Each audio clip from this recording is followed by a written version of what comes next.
Joining me on the phone right now to discuss this further is Dr. Brandon Dominguez. Dr. Dominguez is a clinical assistant professor and veterinarian in the Department of Large Animal Clinical Sciences at Texas A&M University. Good morning, Brandon, and thanks for talking to me this morning. Good morning, and thank you for having me. Yeah, it's great that you were able to get up this early for this very early show.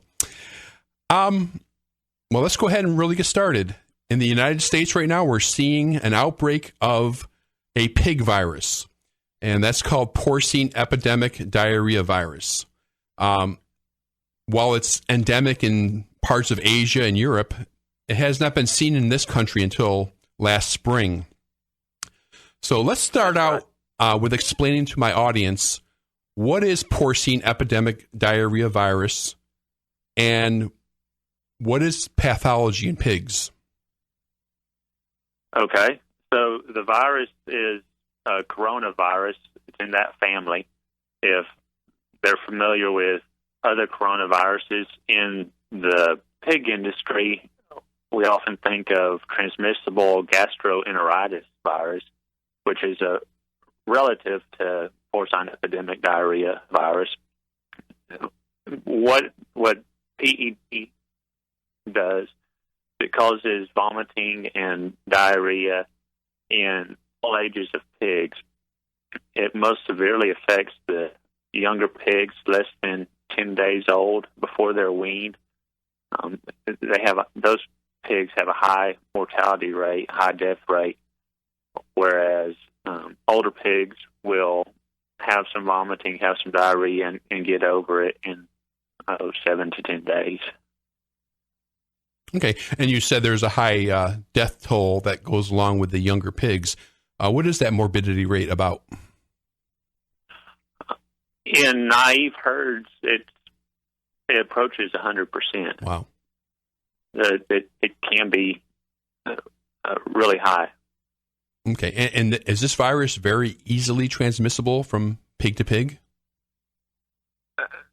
They are finding it is easily transmissible. It spreads through a herd. It causes an epidemic, as the name describes.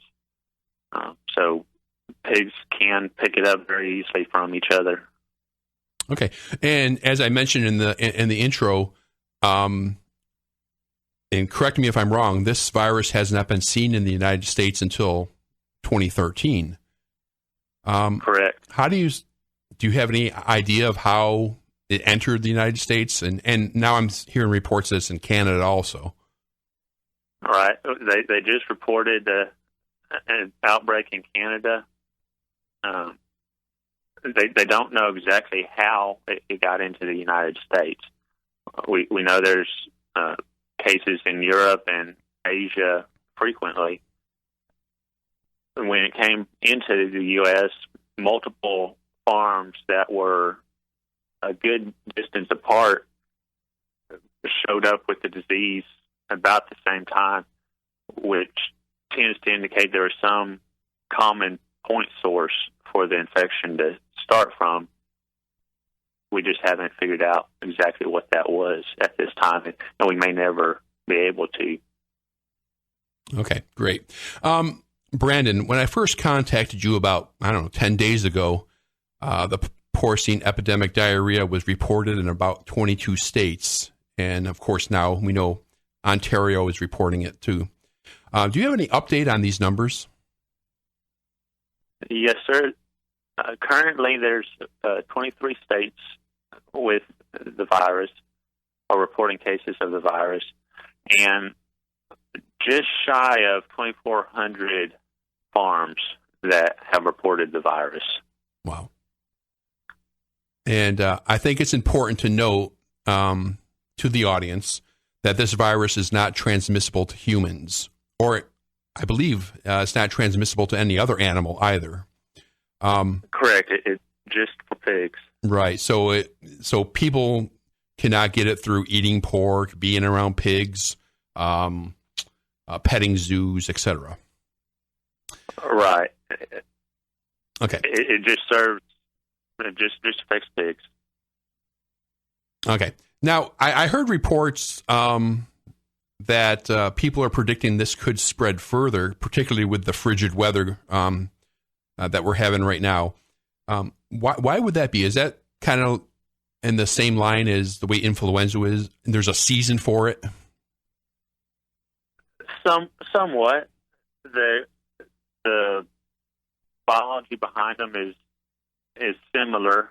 With a lot of the coronaviruses, there tends to be an upswing in the number of cases during the colder months. Some of that could be because animals are gathered in a little more closely.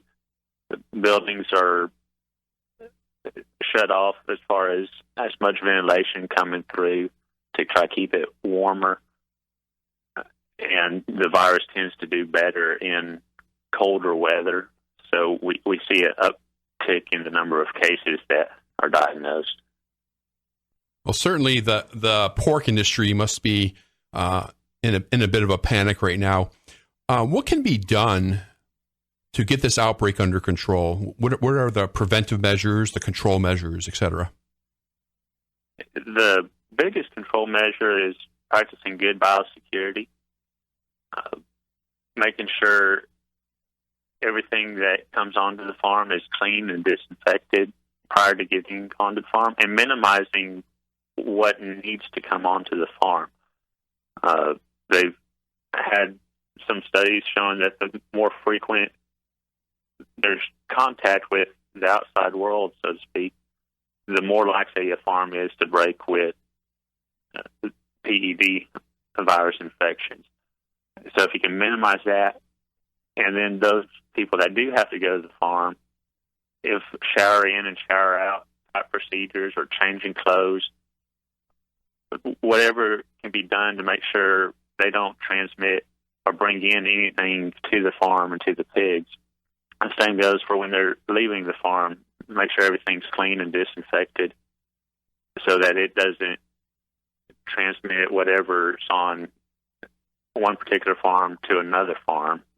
Just practicing those good biosecurity measures to keep disease from spreading around is the main thing. And then working with a veterinarian for pig producers, there are strategies that are being developed to get better diagnostics.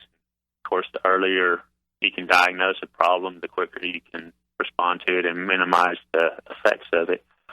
There's those strategies being developed, and strategies to increase herd immunity are being developed. There's not a vaccine available yet, but all that work is being done to try to minimize the impact to the industry. Yeah. And though this virus is restricted to animals, it does affect humans on an economic level.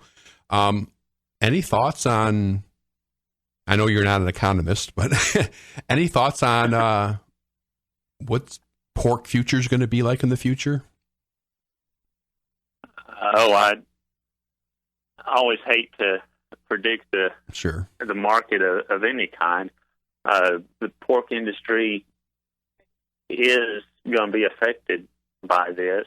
I don't know to what extent. Right. But as you mentioned earlier, the virus doesn't affect people. The pork is safe to eat. The best thing, if they want to support the industry, is to get out there and eat more pork. But there will be an economic effect for sure. Yeah. And are you dealing with this in Texas? There are about 33 cases that have been reported in Texas. Mm-hmm. Most of them are in the commercial swine raising area, which is in the panhandle of the state. The rest of the state has a lot of show pigs and smaller producers that haven't been affected, and that gets back into some of the biosecurity aspects of it. The smaller producers just have less people and less contact with other farms, so they're at a lower risk, whereas bigger farms have more contact and more potential for entry for viruses such as PED. Yeah, I'm not sure if you know the details of every state, but I'm broadcasting out of Florida. Is this virus present in Florida right now? The latest report from USDA does not indicate any signs in Florida or any cases in Florida. Okay, wonderful. Well, thank you for clearing this up, Brandon. I know a lot of people have been interested in this. I've been talking to Dr. Brandon Dominguez. He's a professor and veterinarian with Texas A&M University, and we've been talking about porcine epidemic diarrhea virus.